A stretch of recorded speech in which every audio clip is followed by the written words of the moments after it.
Hey everybody, this is Russ from Retro Game Core. We finally got enough information about the Odin 3 that I think it's worth making a quick video just to kind of talk about what we know so far. Over the past few days, AYN has been teasing a bunch of information about their upcoming handheld, and I want to pick it all apart one by one.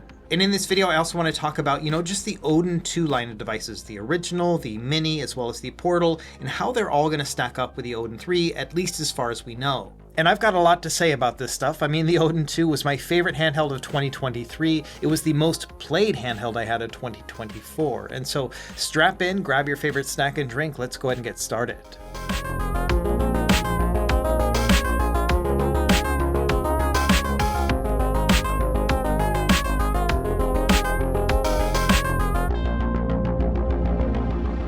Okay, let's start by talking about the hardware information that we can glean just from the images we've seen in their teaser video. Number one, we can see that it has an all-glass front, kind of in line to that sleek look of the original PS Vita. And the company did the same thing with the Odin 2 Portal late last year, so no surprise for me there. One interesting point is that the face buttons on the Odin 3 look to have the Nintendo Switch layout. And that's the same layout they did with the original Odin 2. You can see the A button here on the right, but with the Mini as well as the Portal, they actually swapped it out for an Xbox pattern with A on the bottom.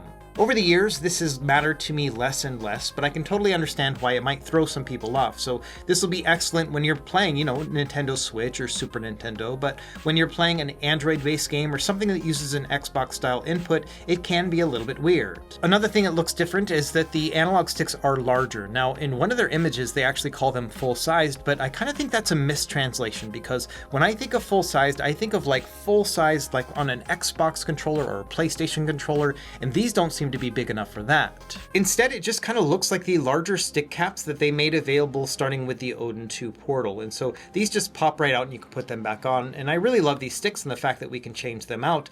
But I think it's probably still going to be about the same size as the original in terms of the sticks. And then they're just going to add those extra caps to them. But who knows? We'll see when they actually ship.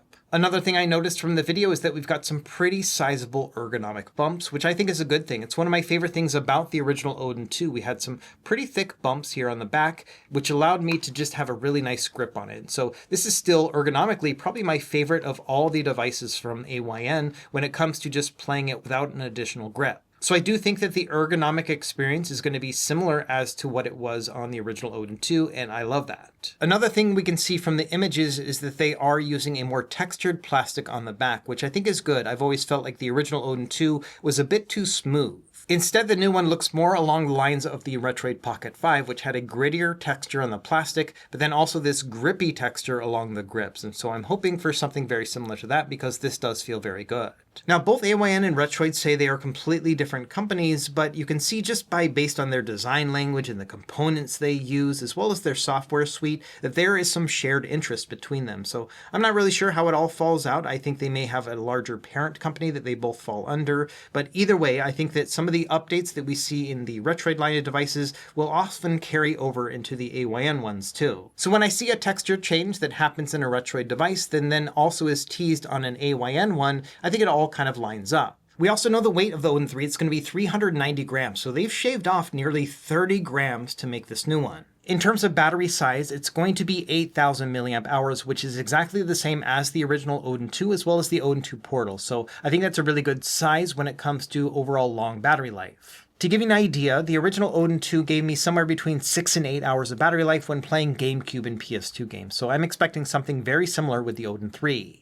Other than that, in terms of hardware, it seems to be very much so in line with other Odin devices. They've got the same cooling kind of setup as well as a rumble motor, and it's also advertising that it can play race cars, which is very important. So now let's talk about the screen. So this is going to be 6 inches, 1080p resolution with a 120Hz refresh rate and is also OLED. These are the exact same specs that we saw teased with the AYN Thor, which was just announced a couple weeks ago and pre-order started last week. And in both of the marketing materials for these devices, they called this screen exclusive or unique, which means that I think that they just custom ordered this screen specifically for these devices, and that's why we're seeing the same one between the two. And when it comes to these features, it's exactly exactly what I prefer in a mid-range handheld. These dimensions, the resolution, the refresh rate, and the technology of being OLED are all perfect for me. Let's look at these three devices so we can illustrate what 6 inches is going to look like. So the Odin 2 Mini has got a 5-inch display, which I always felt was a little bit on the small side.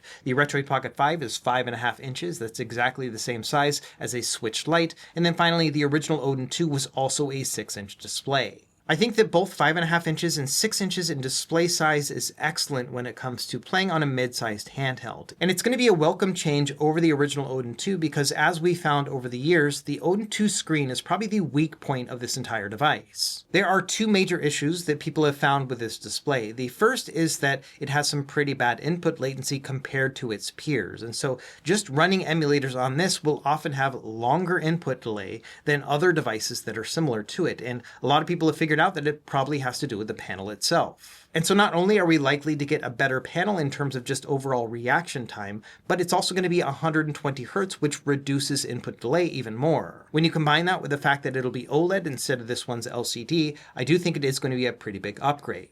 The other issue that has plagued this device is not as common, but I'm hearing more and more about it, is what they call ghost touching. And so when many people are playing on these devices, it will just have these like automatic inputs that'll happen on the display, and no one really knows why it's happening or how to fix it. AYN has released a couple different software updates for this device to try to fix that ghost touching, but according to what I've read, it really just reduces the sensitivity on the screen itself, and some people are still having issues. I'm not sure what's going on here, unfortunately, or maybe fortunately, I'm not experiencing any of those issues on my handheld, so I'm not really able to demonstrate it or test it adequately. But if you are having those issues as well, you are not alone. If you are having issues with your Odin 2, I'd recommend going onto their Discord, showing a video of it happening and letting them know that this isn't good. It's really hard to tell whether or not this is a widespread problem or if it's just a vocal minority who are having this problem, but either way, I think the best thing you can do is make your voice heard. I'll leave a link to their Discord down below, and like I mentioned, I just haven't experienced that problem, so it's really hard for me to test it. Either way, I am excited to test out the Odin 3 screen as well as on the Thor. I think that it's going to be a really nice match. 6 inches, 120 Hertz, 1080p resolution,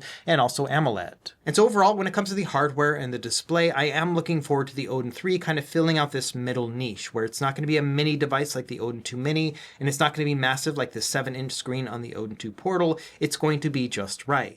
I also think that the Odin 3 will be a little bit smaller than the original Odin 2, maybe somewhere closer to the Retroid Pocket 5 or the Nintendo Switch Lite. What's really exciting to me is that it feels like an upgraded version of the Retroid Pocket 5 with the analog stick placed up top, which is one of my main things about the Retroid Pocket 5 is that I kind of wish that these two were swapped, and now we're finally seeing that. Now, slight correction here, I just realized that they did post the specs and dimensions of the Odin 3 on their website, so it's going to be 224.8 millimeters, and this original one is 225, so they're going to be basically identical when it comes to overall width, which I don't think is a bad thing. I still think this is an excellent size, all things considered. I was just hoping it was going to be a little bit more compact, but, a bigger device also makes it more comfortable, and I've always really loved the Odin 2 size. Another piece of information that we have gotten recently is that we now know the chipset that it's planning on launching with, which is the Snapdragon 8 Elite. This is one of the most powerful mobile chips on the market. The only other ones that are more powerful are different versions of the Elite that have been overclocked. And the original 8 Elite came out about a year ago at this point, so it's still a relatively new chipset. So if you are looking for the most raw power, then yes, the Snapdragon 8 Elite is going to be quite a big bump from the Snapdragon 8 Gen 2, which is found in the Odin 2. However, there are some drawbacks to the Snapdragon 8 Elite, and number one among them is compatibility. As of making this video, we do not have Mesa turnip driver support for the Snapdragon 8 Elite, which is really important with high-end emulation. Many of these apps rely on these turnip drivers to improve compatibility and performance, and that's going to be important for systems like Nintendo Switch,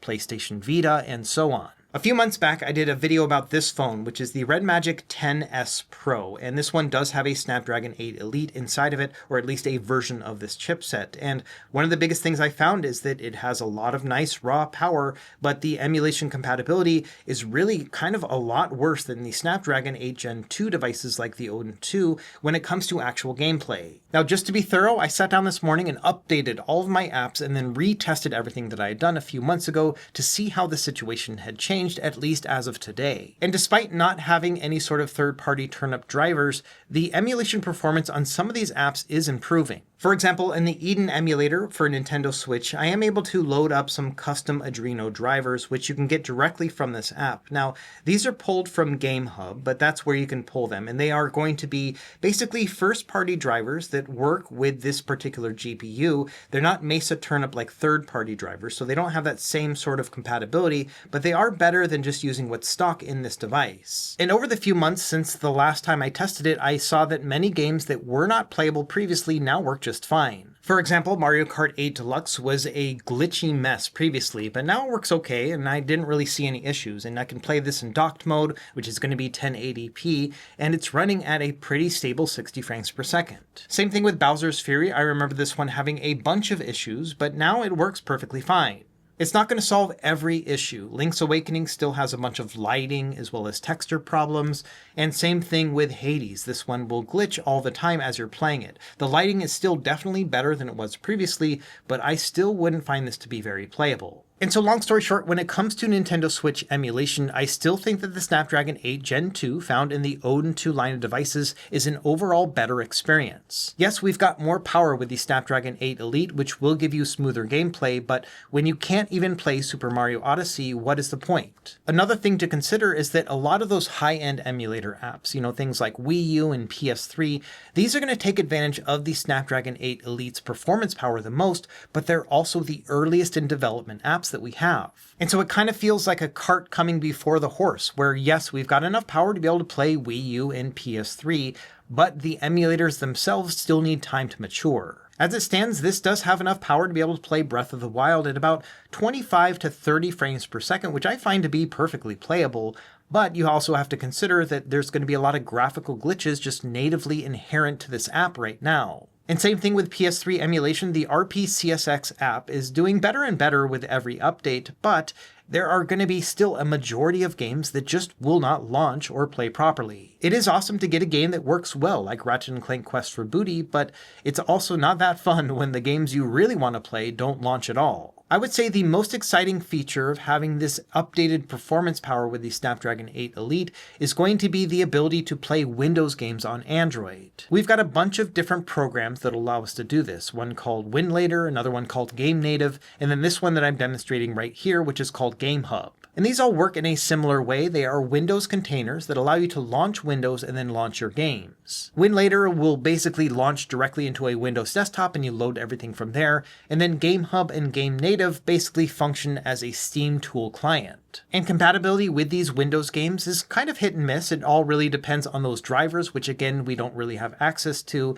And then also the presence of DRM on specific games and whether or not you can launch them directly natively in Steam or you can use a third-party app. And so it does get pretty complicated when you start getting into the weeds about this, but yes, you can absolutely play some PC games on here. Among all of them that I've loaded, BioShock Remastered has worked the best for me. In fact, this one can get upwards of 120 frames per second as I'm playing it, which is really crazy. But bear in mind, I would not consider any of these apps to be a PC replacement right now. It is very thrilling when you can get a PC game running, but that's not going to be all the time. Regardless, having the Snapdragon 8 Elite will give us an advantage compared to the Snapdragon 8 Gen 2 because we can brute force some of this performance and get a better experience. Okay, we have talked about the hardware, the screen, and the performance and what we can expect from the Snapdragon 8 Elite, so let's put this all together, talk about some of the concerns I have with the Odin 3 based on the information that we have so far. I think when it comes to the hardware, I don't really have many concerns at all. I personally would prefer not to have an all-glass front. I think it just makes it look a little bit too sleek. I like my handheld gaming devices